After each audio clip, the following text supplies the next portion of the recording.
वर्षों से गोंड समुदाय जिनको हनुमान मानकर अपने गांव में पूजते आ रहे हैं, क्या वह हनुमान है?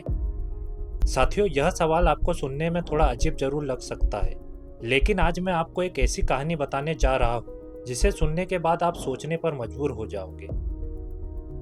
साथियों, रावण काल से लगभग 700 वर्ष पूर्व वर्तमान बालाघाट मध्य प्रदेश के लांजी में उस समय मोहभट्टा नाम का एक राज्य हुआ करता था, जहां गोंड राजा सहमाल मड़ावी का शासन था।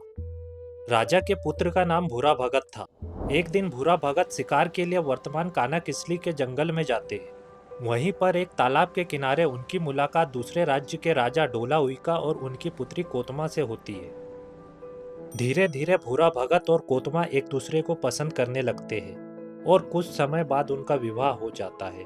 विवाह के बाद चैत महीने की पूर्णिमा को उनके यहाँ एक पुत्र का जन्म होता है, जिसका नाम रखा जाता है भीमा। भीमा बचपन से ही असाधारण थे। 5 साल की उम्र में ही उन्हें शिक्षा के लिए गोकुल भेज दिया गया। कहा जाता है कि उनके पास जन्म से ही कई प्राकृतिक शक्तियां थी। 18 वर्ष की आयु तक पहुंचते पहुंचते वे धनुर्विद्या, योग, कुश्ती और लाठी जैसी अनेक कलाओं में निपुण हो गए। इसके बाद उन्होंने अपने ज्ञान और शक्ति का उपयोग समाज सेवा में करना शुरू कर दिया। कुछ वर्षों बाद उनके माता पिता ने उनकी शादी का प्रस्ताव रखा, लेकिन भीमा ने जीवन भर अविवाहित रहकर समाज सेवा करने का प्रण ले लिया था, इसलिए उन्होंने विवाह से इनकार कर दिया। परिवार के बहुत समझाने पर वे बेंदुलागढ़ के राजा सेवता उइका की पुत्री बमलाई को देखने वहां गए, पर उनकी छोटी बहन समलाई ने भी उन्हें पसंद कर लिया और दोनों बहनें उनसे विवाह करने की जिद करने लगी। यह स्थिति भीमा के लिए एक अवसर बन गई। उन्होंने दोनों बहनों के सामने एक शर्त रखी। दिन के 4 प्रहर होते हैं, पहला परसा-पेन का, दूसरा गुरु का, तीसरा माता पिता का और चौथा पत्नी का। अगर तुम मुझसे विवाह करना चाहती हो तो मेरे यहाँ से जाने के बाद 1 दिन, 1 महीने या 1 साल के भीतर पत्नी के प्रहर में, यानी सुबह मुर्गे के बाग देने से पहले जो मुझे सबसे पहले ढूंढ लेगी, मैं उसी से विवाह करूंगा, अन्यथा मैं जीवन भर अविवाहित रहूंगा। दोनों बहनों ने यह शर्त स्वीकार कर ली। रात में सबके सोने के बाद भीमा चुपचाप वहां से निकल गए। वे सबसे पहले वर्तमान डोंगरगढ़ पहुंचे, जहां उन्होंने अपने देवों के दर्शन किए। इसके बाद वह अपने गुरु से मिलने गोकुल की ओर चल पड़े। कुछ दिनों बाद बमलाई और समलाई उन्हें खोजते खोजते उनके स्थान तक पहुंची, लेकिन उन्हें पता चला कि भीमा वहां से जा चुके हैं। बड़ी बहन बमलाई ने वहीं पर हार मान ली और मन ही मन भीमा को अपना पति स्वीकार कर लिया। लेकिन छोटी बहन समलाई ने हार नहीं मानी और उन्हें खोजती रही। जहां जहां वह गई, उन्हें केवल भीमा द्वारा किए गए कार्यों और उनके द्वारा दी गई शिक्षा के निशान ही मिले।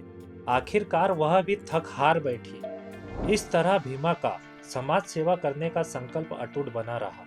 वे लगातार लोगों की सेवा में जुटे रहे। उनका परिवार भी धीरे धीरे उनके मार्ग पर चल पड़ा और समाज सेवा में लग गया। एक समय की बात है, भीमा नांदपुर की पहाड़ी पर ध्यान में लीन थे। उसी समय नांदपुर राज्य में चोरी हो गई।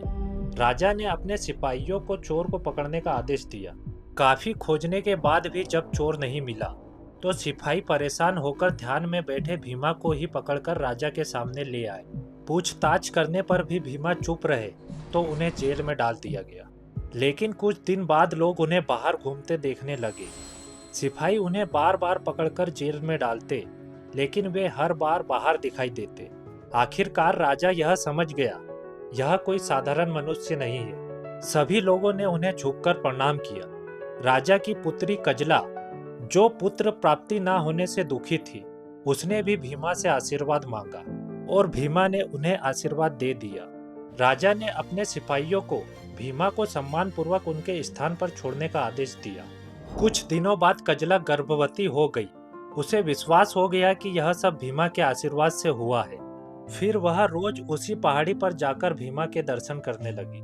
कजला की तकलीफ को देखते हुए राजा ने उस पहाड़ के नीचे एक विश्राम गृह बनवा दिया और कुछ दिनों बाद कजला ने एक पुत्र को जन्म दे दिया। साथियों, तभी से गोंड समुदाय भीमा को भीमाल पेन के रूप में पूजने लगे। साथियों, आप इस पर्वत पर जो देव स्थान देख रहे हो, कहा जाता है भीमाल पेन यहीं पर ध्यानस्थ हुआ करते थे।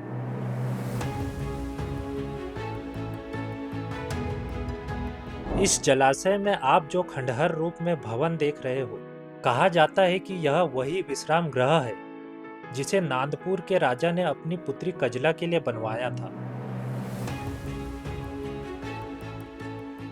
यह इस पवित्र स्थल का मुख्य पेंठाना है, जहां भीमाल पेन और कुपार लिंगों के दर्शन किए जाते हैं।